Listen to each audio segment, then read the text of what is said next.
You can give an AI a prompt. For example, how should I answer this question?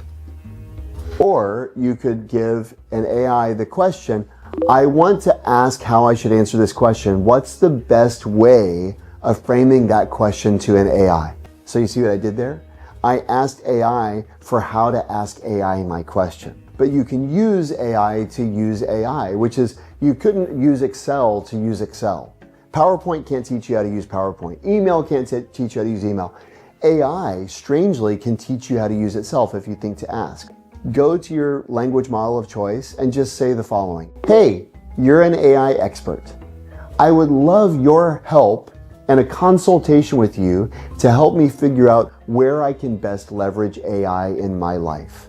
As an AI expert, would you please ask me questions, one question at a time, until you have enough context about my workflows and responsibilities and KPIs and objectives that you could make two obvious recommendations and two non-obvious recommendations for how I could leverage AI in my work. You will have one of the most enlightening and illuminating conversations you've ever had, and it's all because of AI's ability to evaluate its own work. What I've seen is non-technical employees are able to do incredible things. Here's one example. The National Park Service called me and asked me if I would conduct a training program for a bunch of backcountry rangers. So they gathered a group of about 60 backcountry rangers and facilities managers into a training session.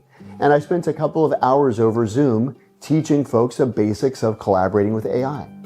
One of the people in that session was a gentleman named Adam Reimer, who works at Glen Canyon National Park. And one of the things I say is you should focus on parts of your work that you dread, parts of your work that you don't enjoy, that you think, I have to do this again. And Adam said, if I have to replace the carpet tiles in the lodge, so I have to fill out all of this paperwork. And so to replace a carpet tile will sometimes take 2 or 3 days of paperwork. Then he thought, could AI help me write that paperwork? And in 45 minutes, he built a tool with natural language that saves him 2 days of work every day he makes a statement of work. And then listen to this.